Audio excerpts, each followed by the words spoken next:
Welcome to SuperCrowd Chicago, live in person at Columbia College Chicago and streaming live internationally on the E360 TV network and across social media. Our next speaker is going to be Chris Miller from the chair of the NC3, and I'm humbled just to be in the same room with Chris. The more I've gotten to know Chris over the last couple of years, the more I've come to appreciate that this quiet, soft-spoken guy may have more influence over crowdfunding than anyone I know. He has a following. This is an important human being in this space. It's important to know him and to listen to what he has to say here. So Chris he has the same bio as Bill. That's remarkable. That's remarkable. So, yeah. So Chris is, let me tell you what I know, and obviously someone who is doing this late at night, but we'll get that up in. So Chris is the chairman of the National Coalition for Community Capital.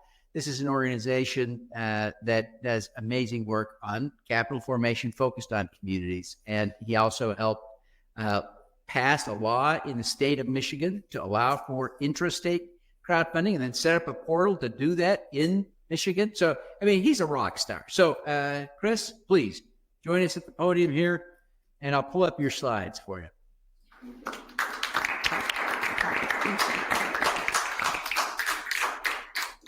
So, Devin calls these speeches keynote speeches, and he gives us 15 minutes.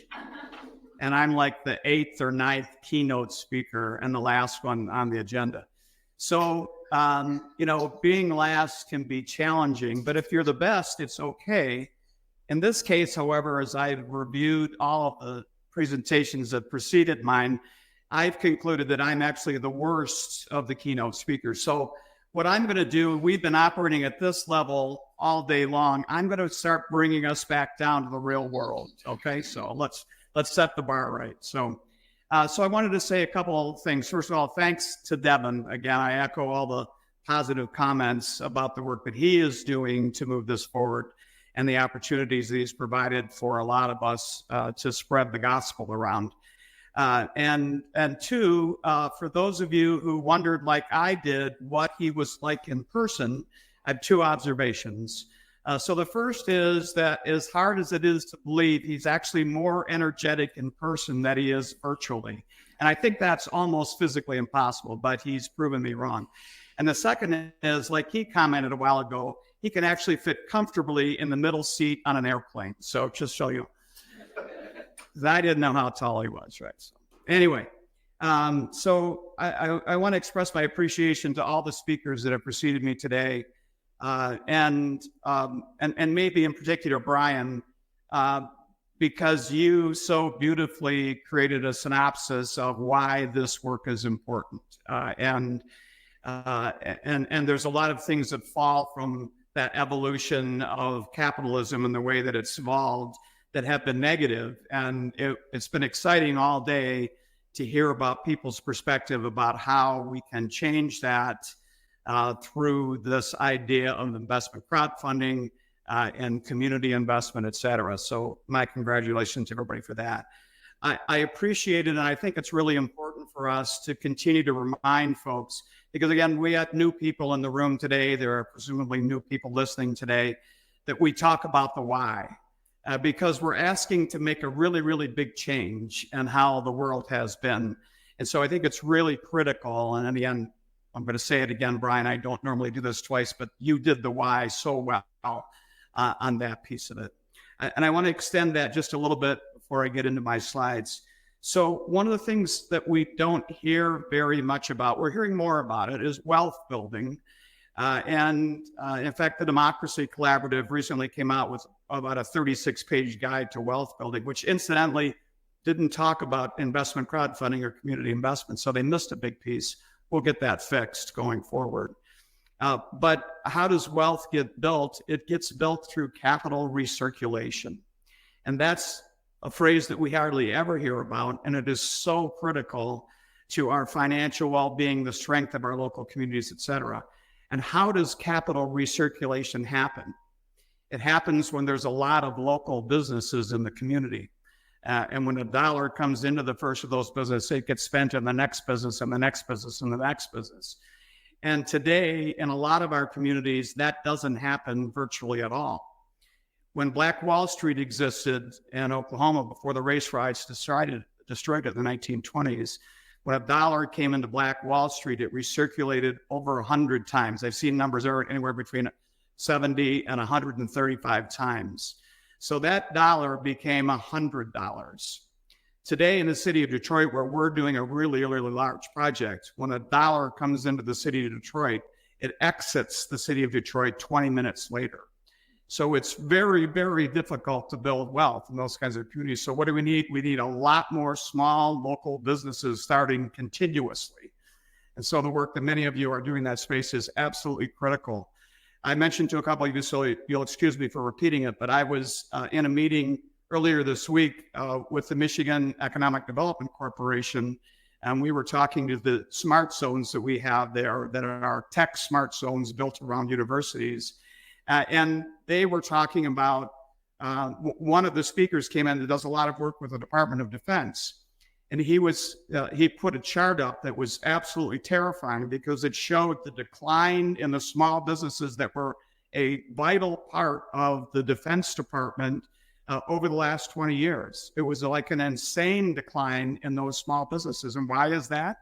Because we've concentrated capital in a few hands and a fewer and fewer number of hands.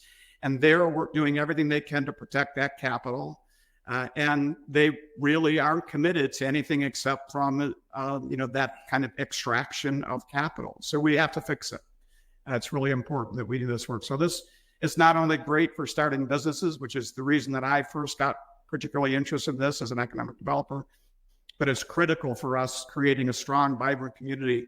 And in the case of this conversation earlier this week, if we want to have a great Defense Department, we need a lot of innovation happening, and we need that happening all over. So, okay, I'll stop preaching for a second.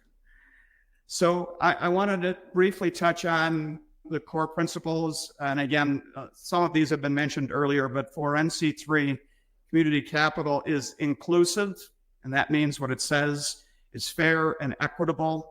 That means what it says, it empowers and serves all stakeholders. So I again appreciated the reference to stakeholder primacy. That's what it ought to be. And it facilitates shared prosperity. So that's that wealth building piece. So we love investment crowdfunding at NC3. I personally love it. I've invested in it myself. My wife started a business during COVID that received investment from 45 investors from 7 different states. And she opened a restaurant during COVID, no less. And that was the result of those investors. So I've experienced it personally, and it's super powerful. But as we look at this, our goal at NC3 is for that community investment engagement to be ubiquitous. We want it to happen for everybody in every community in the country. And to do that, we need community investment funds. So not just one-offs. We aren't going to get everybody in the country to do due diligence, because if you talk to this guy in the front about that, it's 40 hours of due diligence to make one investment. So we need community investment funds. And so at NC3, we've really focused on a couple. One of them has been mentioned earlier. Sarah mentioned it, and Bill mentioned it as well. And that's this diversified community investment fund. And there's no time on here, so I don't know where that's at. So yeah, because that could be scary, me talking with a mic. It can happen. So this diversified community investment fund is really the brainchild of, well, maybe it's not the brainchild, but one of Sarah's partners at Pathlight Law, Brian Becken, is founding board member of NC3 and currently on the board, and just a great guy. My disclaimer is I'm not an attorney, but I work with Brian Becken. So that's rubbed off on me. Although I do think that probably all the smart stuff he does came from Sarah, and the dumb stuff that he does came from Brian. I don't know, is that right? Okay, all right. Anyway, as we've looked at the space, Brian really has done some really genius work on the securities laws. And one of the things that we've just introduced, actually about 2 years ago now, is a diversified community investment fund. That's our own proper noun. So we came up with the name, and we came up with it because we needed a sexy name, and Brian did not propose a very sexy name. So that's our name for it. So a DCIF is a real estate fund. That's how we keep out from underneath the heavy regulatory burden of the SEC. And 60% of it has to be in real estate, but as Bill noted, the other 40% could be in anything. And so for a lot of the communities we're working with, they want to build housing.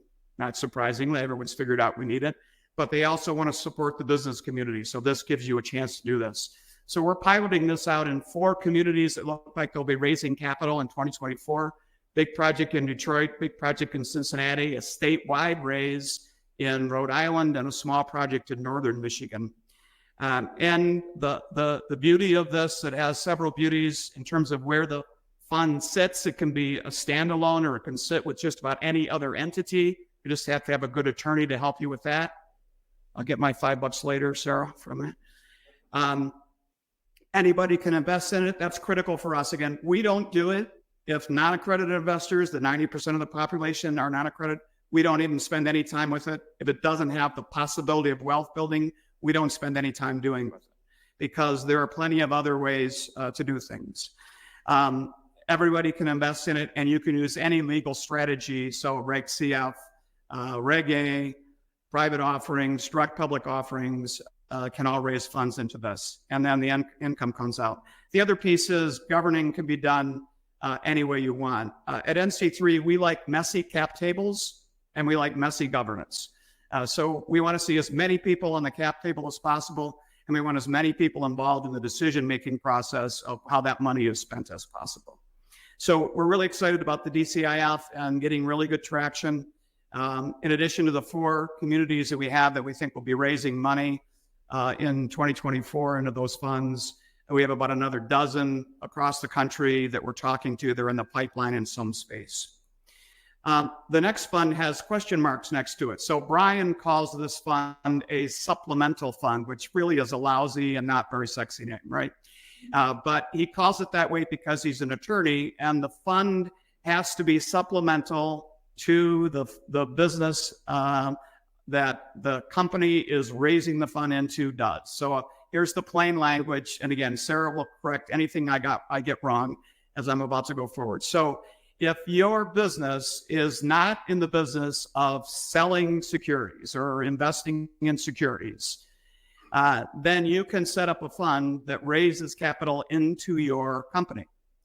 And so we arrived at this thought as we're talking with entrepreneurial support organizations who are looking to not just train entrepreneurs, but also seed capital provided to them when they come out of the training.